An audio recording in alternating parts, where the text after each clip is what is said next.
Hello, everybody.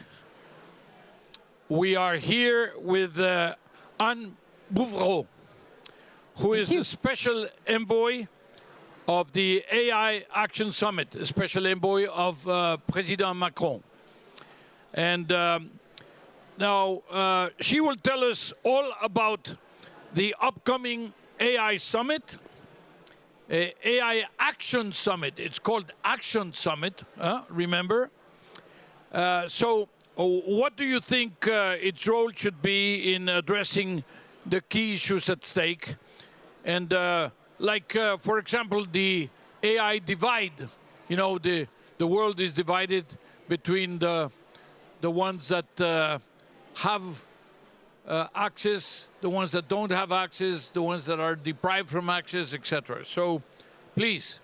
Thank you. Well, thank you so much for this question. It's a wonderful question. The AI Action Summit that will take place in February next year is meant to be a global conversation on AI with countries, with heads of companies, small and large, with academia, with civil society, to discuss the most pressing issues around AI. And AI clearly is something that is transforming our economies, our societies, the way we see our future being developed. And therefore, it's important that we have a multi-stakeholder conversation about this, and that we don't just let it be a conversation that a few rich countries who are developing AI have amongst themselves, when this is really something that will have an impact on the whole world. Sure. This is about the AI divide, the so-called AI divide. That's exactly what you meant, I hear, from the AI divide, and we need to try and breach it. Now, the Paris Peace Forum called for AI projects. This time, they called for AI projects only, actually, specifically for the summit. To contribute to the summit, to the AI summit. And let me tell you that we had a very great success. We had 773 projects from 102 countries, and 232 from Africa, 127 from Asia, 52 from Latin America, 248 from Europe, and 110 from North America, mostly from the United States and Canada. And the most popular theme was AI for SDGs, because that was one of the themes that we suggested to people. Also, inclusion, trust in democracy was also important, and safety also. Now, safety was coming from Bletchley Park, because you focused a lot on safety in Bletchley Park. So, but there is a transition. Here in Paris, it's action. In 10th and 11th of February, where we will have the summit. It's more about action. Yes. You know, more about action. So, can you tell us about that? Yes. Well, first of all, I'm delighted that we have this call for projects from the Paris Peace Forum and of the excellent results that we've seen. One of the things we want to do as the summit is showcase specific, concrete, practical examples of what AI can do in different use cases, education, health, and so on. Because we want to take the narrative, which was a little bit of a science fiction narrative and maybe therefore an idea of high risk, to a narrative of very concretely what does AI do. And this is really what is happening with AI. At Bletchley Park, exactly 1 year ago, ago, the focus was on safety and risks in general about AI. The global conversation is shifting. We are consciously helping it to shift towards something that is more concrete, more specific, and really centered in the needs of societies, of people, and of the planet, and we'll come back to the planet. So we are continuing the discussion on security, safety, trust that was started at Bletchley Park and continued in Seoul in May. But we're also discussing future of work, for example, and it's a shame that Gilbert had to cancel, Gilbert Houngbo. Yes, we were going to have the head of the ILO, yes, Mr. Houngbo. The International Labour Organization. And, unfortunately, he cancelled in the last minute, so we did not have him here. We were supposed to be having a conversation à trois. À trois. Eh? Yes. So all these various topics and this moving of the global narrative on AI from extreme risks and something for a happy few to something that matters for all of us, for communities, for people, for society, for the planet, and what can we do about it, which is why we're calling it action. What is it that we can do about AI collectively now? Policies. And not only policies, also operational standards, launch of initiatives, financing of capacity building and development of AI. So very concrete things. Yeah. Now, as I mentioned when I referred to the divide, there are, the world remains very unequal in many, many ways, but that includes AI. And the AI divide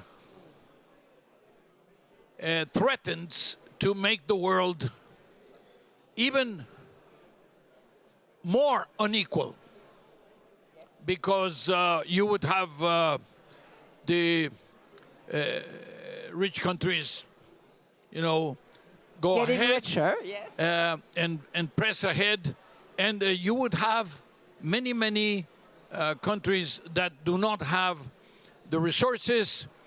The access is limited. You have limited computing power. You have poor internet. Poor quality internet. Sometimes it's a question of data, that countries do not have data. Sometimes you have talent migration. That means the people who are more talented about the subject of AI are requested everywhere in the world, and they have a price. And it's very, very often it's a high price, and therefore they migrate from their countries. So then you have a division in the world of AI makers. Then you have a division of AI takers. That means the ones who simply buy. And then you have a division of AI deprived, because they cannot afford to buy. So what can you tell us about that? Because there seems to be a very great danger that we could fall into these fissures of the world society. So you're very right, and I traveled a lot in the preparation for this AI Action Summit, and pretty much everywhere I go, people are saying they do not want to be AI taker, they do not want to be AI deprived, clearly not. They also do not like the idea of being just customers or AI takers of services developed by a few large companies in 1 or 2 countries. So they want to develop their own? So they want to be an active participant in AI. And for this, we need to have a way to develop it, or we need to enable a route for the development of AI, which is a different route to the current route of the bigger is better paradigm. Let me explain a little bit more. The current way is the large language models, the large foundational models, mostly developed by OpenAI or Anthropic or a few of other companies. This necessitates enormous computing power, enormous levels of energy, enormous levels of data. Very few actors can do this. Very few actors have all of this. What we need to try and stimulate is an ecosystem that is focused on smaller models that will then be less energy hungry, that will require less compute, and that is based on higher quality data. That will require less electricity, effectively. And less electricity, less water, less carbon impact. And less water, yes. Exactly. And to do this, you need to have very specific data sets towards a specific use case.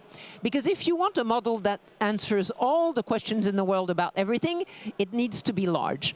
If you want to answer a specific health problem, a specific scientific problem, a specific question on media, a specific cultural question, a specific industrial question, you can look at a specific data set and have this be the way you will address this. And so what we want to do at the AI Action Summit is to launch an initiative that enables this. And we're currently recruiting partners, countries, philanthropic organizations, enterprises. How many countries were invited? 95 or so, 100 countries invited to the summit. But then there are others, there are private sector companies. And then hundreds of CEOs of companies around the world, hundreds of academia, researchers, civil society organizations. So it's a broad and inclusive summit. And the initiatives we want to launch, and in particular this Public Interest AI Foundation initiative that I was mentioning, that may be launched by a smaller number of players with the objective of being ready in February, on February 10th and 11th. And then, of course, we will look for more to join. But the idea is to take the direction from the United Nations, from the Global Digital Compact, from what all the countries want, and have a concrete implementation of an initiative that goes in this direction. Well, I was just a few hours ago now with Mandeep Gill. Mandeep Singh Gill, yes. Mandeep Gill of the United Nations. We work with him a lot, hand in hand. And he was thinking of actually joining the effort. Yes, so we welcome that. We very much welcome that. There's obviously a complementation, a complementarity. Huh? Absolutely. He's a dear friend and ally, clearly. In the efforts that he's making and that the UN is making. Exactly. And that President Macron is making. Yes. Huh? Absolutely. I think you summed it up very well. Now, there is this idea of creating an AI foundation. What do you think about that? So that's a little bit what I was hinting to when I described this initiative that we need to try and take to help develop open source, smaller models with specific data sets. This is in a way to, and I'm using words that President Macron uses, and I love them. He's saying we need to stimulate the biodiversity of AI. We don't want AI to be captured by a few predators, maybe, or a few actors. We want large companies. Yeah, we want biodiversity. We want to be able to have lots of different implementations in different countries on different sectors. And to do that, we want to launch this AI foundation with a few countries, with financing from philanthropic organizations, from companies, from countries. So we would have an endowment. We would have an endowment and a very clear charter of what the foundation stands for and what we're going to try and do to make AI more diverse and more inclusive. Okay. Now, so this is, by the way, a call for help. If somebody here wants to help us, we're here. Yes. So a message to everybody around the table and some others that are not today. Yes. Now, the AI Foundation and this is all thought about to create, in a way, a fairer AI action. Yes, completely. Because otherwise, it would become very lopsided. Otherwise, exactly as you said, there will be a few makers. We already have a few makers, but they're very few. There will be customers or takers of that, and maybe in 2 or 3 different blocks. And then there will be people who just have no choice. And this is such an important matter. For social media, we let social media develop without really thinking about it. And now, a bit too late, probably, we're realizing that we should have helped its development maybe in a direction that would be more beneficial to our societies. But we want to avoid this with AI. Can we talk about it being too late when the whole idea of AI is something rather new to all of us? For AI, it's not too late. I was just saying for social media, maybe we're a bit late. For AI, now is the time, which is why we have the AI Action Summit. So in the bud, in a way. Yes, in the bud. Yeah. Completely, yes. Now, we mentioned, and you talked about, the environmental and the climate costs of AI. And you mentioned water, you mentioned electricity, etc. Is this become a more and more pressing question? And it's actually becoming, let's say, well, the dark side of AI. Yes. And it's being used to attack AI, to say it is undesirable, etc., etc. So what do you think that we should focus on the AI Summit on this front? So first of all, yes, it is a topic that is becoming more and more top of mind because, of course, there's all the discussions on climate, and AI discussions were quite separate.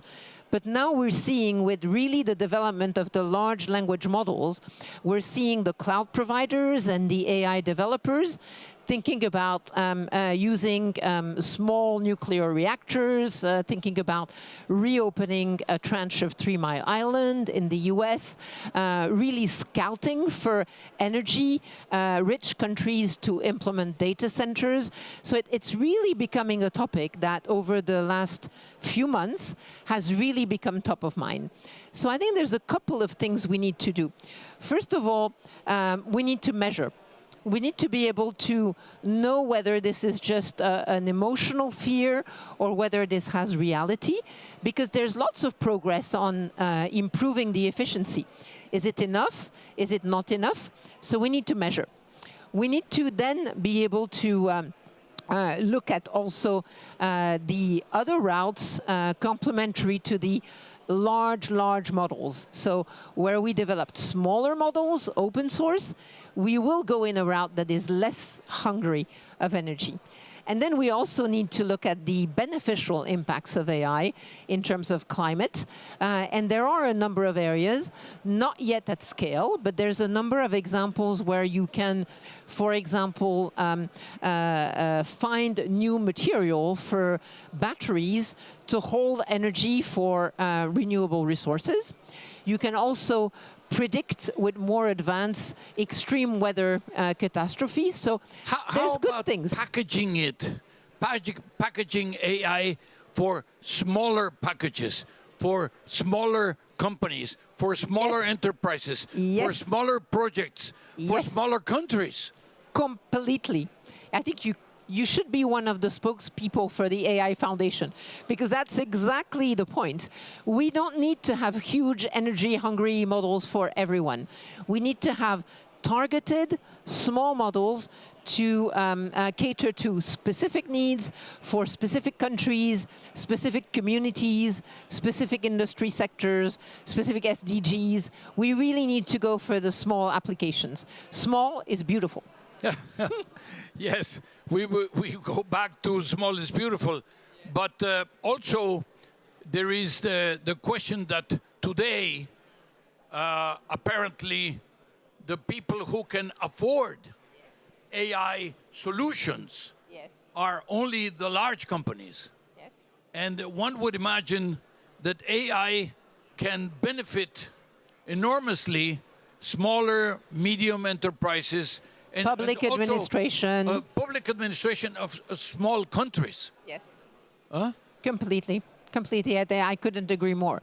And we need to make that possible in a way that is relevant, so that we have, like every technology, AI has good aspects and risky aspects.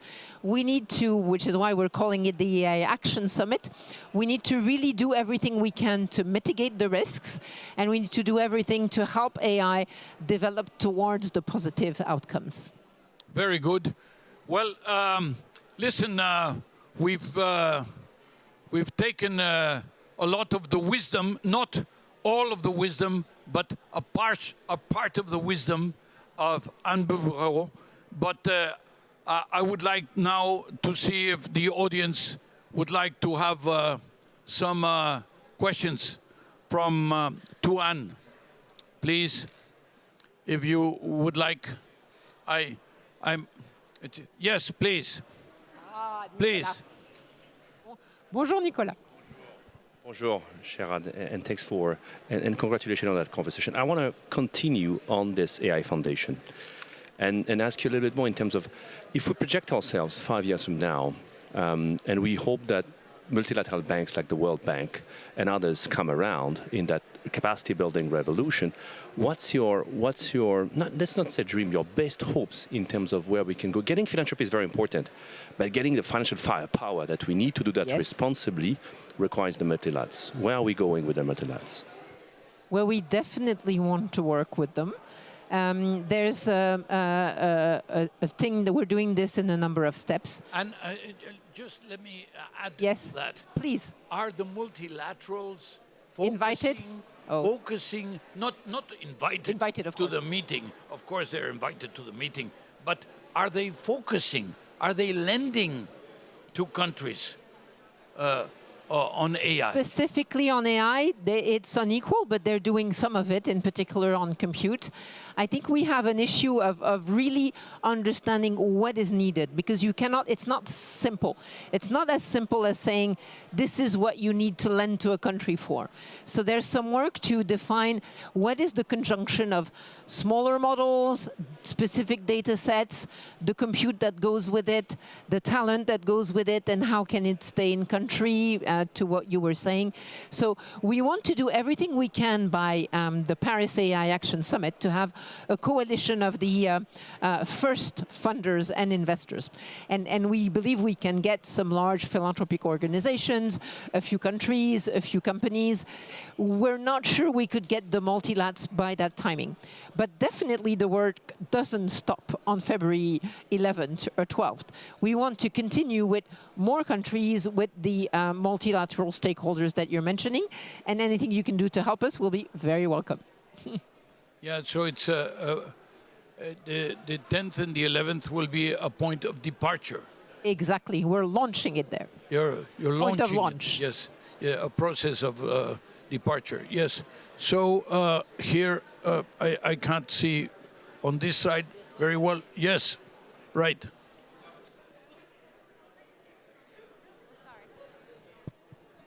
Hello. Thank you for an excellent presentation and the points that you mentioned. My question is about partnerships.